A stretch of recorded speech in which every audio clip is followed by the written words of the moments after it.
बिस्मिल्लाहिर्रहमानिर्रहीम।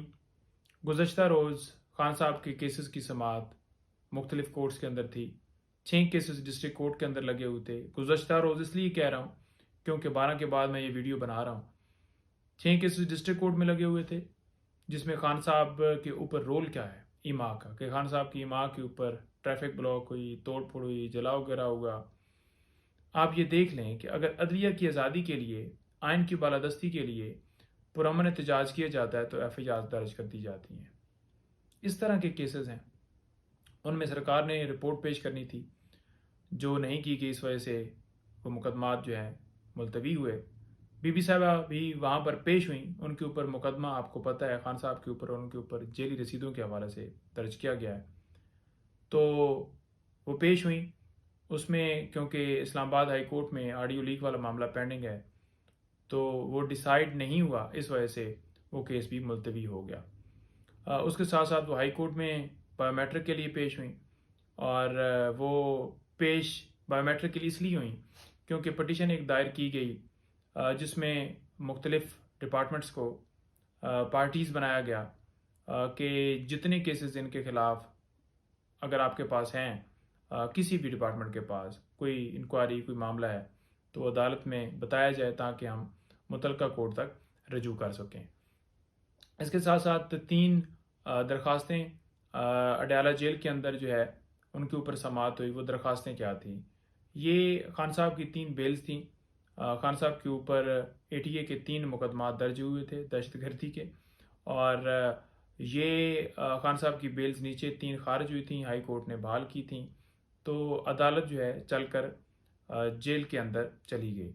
तो जैसे साइफर वाली अदालत गई, इसी तरह से ये अदालत भी गई, और इसी तरह से नहब वाली अदालत भी चली गई। तो ये स्पेशल जो है ट्रीटमेंट सिर्फ खान साहब के लिए है, क्योंकि खान साहब या उनकी पार्टी के ऊपर स्पेशल जो है ये शफकत है, की जा रही है स्पेशल शफकत। अदरवाइज़ हमेशा ये होता है कि एक्यूज़ को अदालत में पेश किया जाता है, क्योंकि यहाँ पर खान साहब की तस्वीर का खौफ है, तो इसलिए फिर अदालत जो है वहाँ चली जाती है। जो भी अदालत हो, अभी हाई कोर्ट और सुप्रीम कोर्ट वो रह गई है, बाकी जो है वो जा चुकी हैं। तो 3 बिल्स के ऊपर समाअत हुई, और उसके अंदर जो है फैसला महफूज कर लिया गया है। उसके बाद साइफर केस, जिसमें 2 गवाह पेश हुए, एक के ऊपर क्रॉस भी हो गया।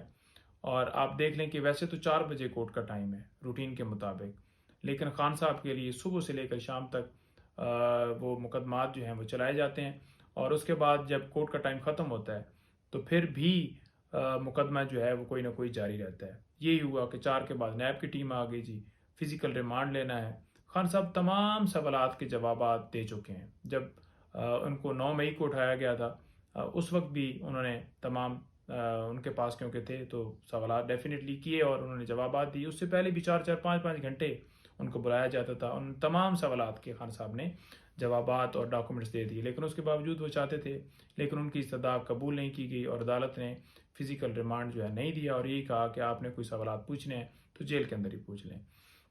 उसके साथ साथ दिन में साइफर केस के अंदर जो ट्रायल चल रहा है, उसके ऊपर इस्लामाबाद हाई कोर्ट ने स्टे जारी कर दी है। अटॉर्नी जनरल साहब पेश हुए।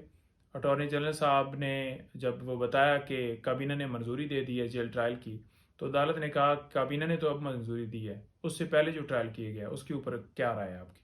तो कोई जवाब नहीं था, लिहाजा 2 दिन का टाइम दिया गया और 7 स्टे जारी कर दिया गया। और उसके साथ तोशा खाना और अलकादर ट्रस्ट केस, उसके अंदर आप ये देखें कि नैब मुसलसल लिंगर ऑन करने के लिए झूठ बोल रहा था ताकि गिरफ्तारी खान साहब की डाल दी जाए।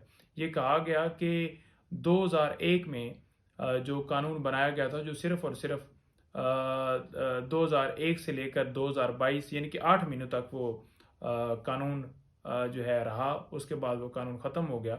उस कानून का हवाला देते रहे कि 10 दिन के अंदर अंदर रिविजन्स फाइल करनी होती हैं, 10 दिन के बाद रिविजन्स फाइल नहीं की जा सकती। टाइम बार्ड का मामला पेश करते रहे। तो ये गलत बयानी की गई, जो आज वजारत कानून के नुमाइंदा आया और उसने बता दिया कि जिन्हें टाइम वाला कोई इशू नहीं है। तो लिहाजा जब ये बात हुई तो साथ उन्होंने कहा जी अब तो गिरफ्तारी डल गई है, जो कि उनकी बदनीति थी।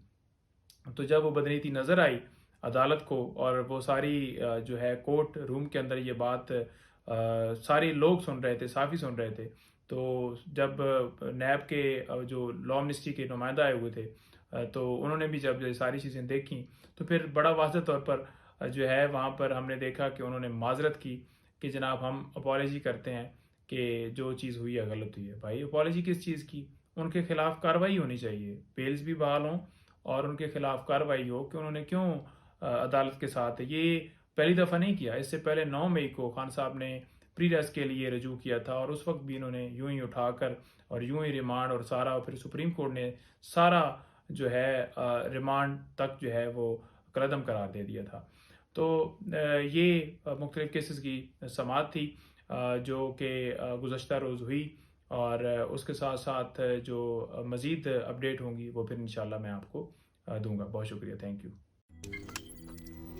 रोज़नामा कुदरत की वीडियो देखने के लिए अभी YouTube चैनल पर सब्सक्राइब करें और बेल आइकन पर भी क्लिक करें।